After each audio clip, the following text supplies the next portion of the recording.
उत्पत्ति अध्याय 1। शुरुआत में परमेश्वर ने आकाश व पृथ्वी की सृष्टि की। पृथ्वी बेडौल और सूनी थी। गहरे पानी की सतह पर अंधेरा था और परमेश्वर की जोरदार शक्ति पानी की सतह के ऊपर यहाँ से वहां घूमती हुई काम कर रही थी।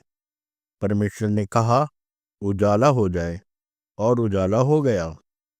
इसके बाद परमेश्वर ने देखा कि उजाला अच्छा है, और परमेश्वर उजाले को अंधेरे से अलग करने लगा।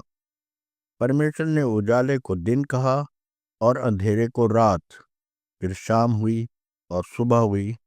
इस तरह पहला दिन पूरा हुआ। फिर परमेश्वर ने पानी को ऊपर और नीचे की तरफ दो हिस्सों में बांट दिया और बीच में खुली जगह बनाई, और वैसा ही हो गया। परमेश्वर ने उस खुली जगह को आसमान कहा। फिर शाम हुई और सुबह हुई। इस तरह दूसरा दिन पूरा हुआ।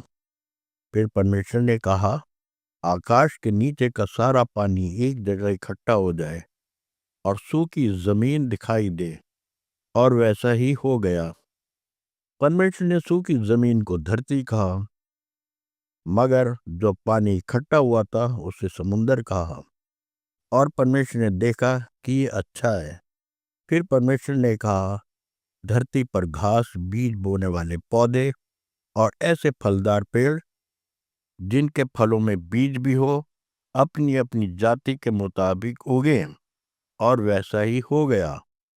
धरती से घास, बीज बोने वाले पौधे और फलदार पेड़ जिनके फलों में बीज होते हैं, अपनी अपनी जाति के मुताबिक उगने लगे।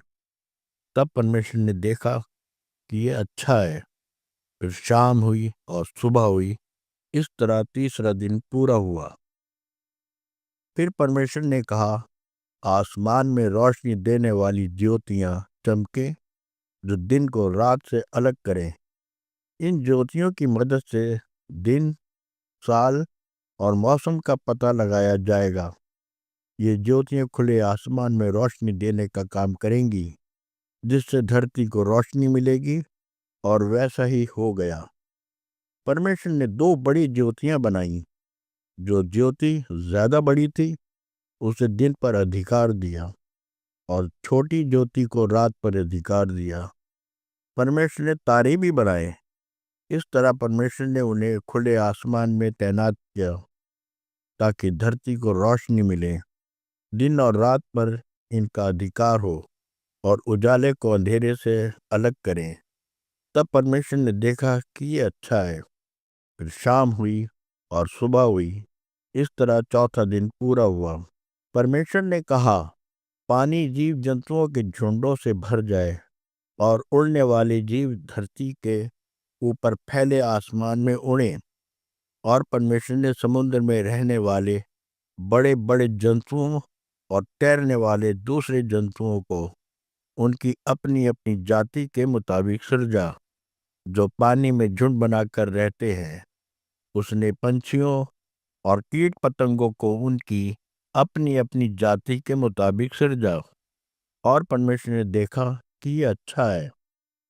परमेश्वर ने उन्हें यह आशीष दी, फूलो फलो, गिनती में बढ़ जाओ, और समुंदर को भर दो, और उड़ने वाले जीवों की गिनती पृथ्वी पर बहुत बढ़ जाए। फिर शाम हुई और सुबह हुई। इस तरह पांचवा दिन पूरा हुआ। फिर परमेश्वर ने कहा, जमीन पर अपनी अपनी जाति के मुताबिक जीव जंतु हो, पालतू जानवर, रेंगने वाले जंतु और जंगली जानवर हो। और वैसा ही हो गया। परमेश्वर ने धरती के जंगली जानवरों, पालतू जानवरों और जमीन पर रेंगने वाले सब जंतुओं को उनकी अपनी अपनी जाति के मुताबिक बनाया। और परमेश्वर ने देखा कि ये अच्छा है। फिर परमेश्वर ने कहा, आओ, हम इंसान को अपनी छवि में अपने जैसा बनाएं, और वे समुंदर की मछलियों, आसमान के पंछियों, पालतू जानवरों और जमीन पर रेंगने वाले सभी जंतुओं पर और सारी धरती पर अधिकार रखें। परमेश्वर ने अपनी छवि में इंसान की सृष्टि की।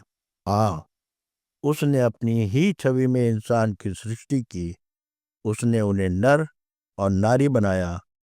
फिर परमेश्वर ने उन्हें आशीष दी और उनसे कहा, फूलो फलो और गिनती में बढ़ जाओ, धरती को आबाद करो, इस पर अधिकार रखो, समुद्र की मछलियों, आसमान में उड़ने वाले जीवों और जमीन पर चलने फिरने वाले सब जीव जंतुओं पर अधिकार रखो। फिर परमेश्वर ने उनसे कहा, देखो, मैं तुम्हें धरती के सभी बीज बोने वाले पौधे और ऐसे सभी पेड़ देता हूँ जिन पर बीज वाले फल लगते हैं, ये तुम्हारे खाने के लिए हो। और मैं धरती के सभी जंगली जानवरों, आसमान में उड़ने वाले सभी जीवों और बाकी सभी जीव जंतुओं को जिनमें जीवन है, खाने के लिए हरी घास, पेड़ पौधे देता हूँ। और वैसा ही हो गया। इसके बाद परमेश्वर ने वो सब देखा जो उसने बनाया था। वाह, सब कुछ बहुत बढ़िया था। फिर शाम हुई और सुबह हुई, इस तरह छठा दिन पूरा हुआ।